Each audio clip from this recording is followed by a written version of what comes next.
The story begins in shadow. A young woman in a black turtleneck. A voice dropped low. Her name was Elizabeth Holmes. The company was Theranos. She stood in the bright lights of Silicon Valley, a place built on dreams and big money. She sold a simple, powerful promise, a promise to revolutionize healthcare, to make blood testing fast, cheap, painless. It was a story everyone wanted to believe. This is a story about that promise. But more than that, it is a story about following the money. Money was the fuel, money was the motive, and in the end, money was the measure of the lie. The Valley is a place of myths. Founders are heroes. Disruptive ideas are gospel. Holmes fit the part perfectly. She dropped out of Stanford. She had a bold vision. She spoke of a world where everyone could know their own health information instantly. This vision was intoxicating. It drew in powerful people. It attracted enormous sums of cash. The promise sounded like hope, especially to those afraid of needles and high medical bills. It sounded like the future. It sounded like a guaranteed win. For investors, that sound is irresistible. It is the sound of money multiplying in the dark. The theme was always the same. Follow the money. From the first seed funding to the final, spectacular collapse. The flow of capital tells the real story. It shows who believed. It shows what they were willing to overlook. The pitch was a masterpiece of simplicity. Theranos claimed it could perform hundreds of blood tests from a single drop of blood, one tiny prick of the finger. No more large needles. No more multiple vials of blood sent to a faraway lab. The results would be available in hours, not days. The technology was housed in a small, sleek black box. They called it the Edison machine. This device, Holmes said, would be in every home, it would be in pharmacies, it would be on the battlefield. It was a vision of democratized medicine available to all cheaply and easily. This promise was aimed directly at a known pain point. Everyone dislikes traditional blood draws. Theranos offered a seductive alternative. For patients, less fear and more control. For doctors, faster data to make better decisions. For investors, a piece of the massive diagnostics market. The list of believers was staggering. It was a roll call of wealth, power, influence. Rupert Murdoch, the media magnate, invested over $100 million.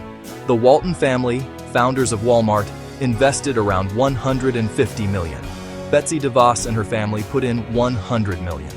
These were not naive, small-time investors. They were some of the most sophisticated and successful business people in the world. The board of directors was even more impressive, at least on paper. It included two former U.S. Secretaries of State, George Shultz, Henry Kissinger. It included a former Secretary of Defense, William Perry.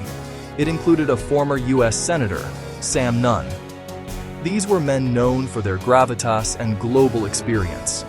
Their presence on the board lent Theranos an aura of immense credibility. The money poured in, wave after wave. In total, Theranos raised over $700 million from investors. This river of cash allowed the company to operate for more than a decade without ever generating significant revenue or delivering a viable product. The capital was used to build a gleaming headquarters in Palo Alto. It paid for hundreds of employees, including scientists, engineers, and a massive legal team. It funded marketing campaigns and public relations campaigns to bolster the company's image and that of its founder. With each funding round, the company's valuation soared. At its peak in 2014, Theranos was valued at $9 billion. This number was not based on revenue or profits.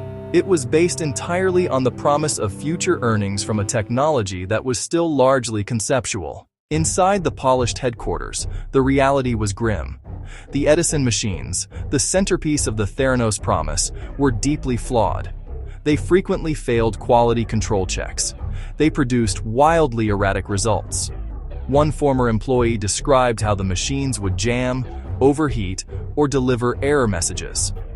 The dream of running hundreds of tests on one device was a fantasy. To hide this catastrophic failure, Theranos began to cheat. When it came time to run demonstrations for investors or potential partners, sometimes they would use a pre-recorded result, a simulation that made it look like the machine was working in real time. Other times, they would use a different method entirely, like a Venus draw, and pretend the result came from the finger prick device. For the actual patient samples arriving from Walgreens, Theranos was secretly using standard, commercially available machines from companies like Siemens, the very technology it claimed to be replacing. The beginning of the end came in the form of a phone call.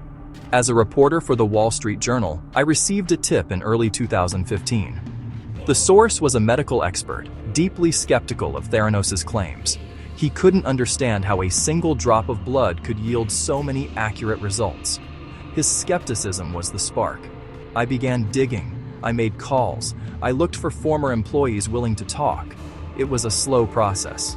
The fear of Theranos and its high-powered lawyer, David Boies, was very real. My investigation led me to whistleblowers like Tyler Schultz and Erica Chung. They provided crucial inside perspective. They shared documents. They described the deceptions in detail.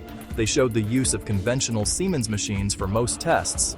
And the companies claimed that everything ran on its proprietary device. Their accounts painted a damning picture. A company failing, actively deceiving regulators. Beyond the billions of dollars and the famous names, there were real people, patients.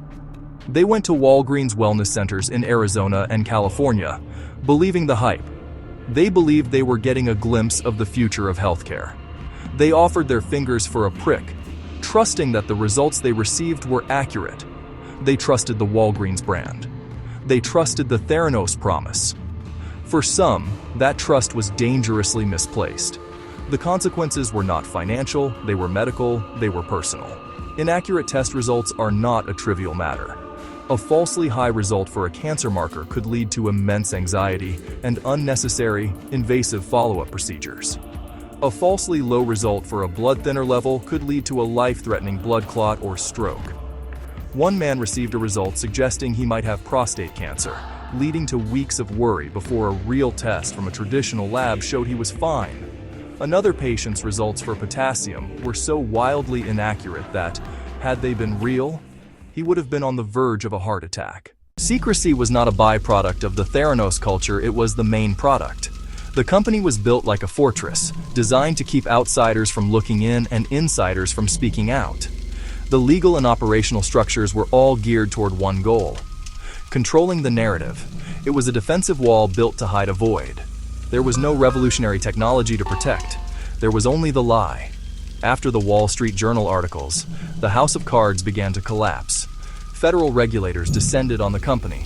The Centers for Medicare and Medicaid Services inspected the main lab, found massive deficiencies, concluding the facility posed immediate jeopardy to patient health and safety. The FDA ordered Theranos to stop using its finger prick device for all but one test. Walgreens partnership collapsed. Safeway partnership collapsed. In 2018, the Securities and Exchange Commission charged Theranos. Elizabeth Holmes was charged. Sunny Balwani was charged. Sunny Balwani was convicted on all 12 counts. Elizabeth Holmes was convicted on 4 counts of defrauding investors. Holmes was sentenced to more than 11 years in federal prison. Balwani received a sentence of nearly 13 years. The company that was once worth $9 billion was liquidated. The believers lost their money. The employees lost their jobs.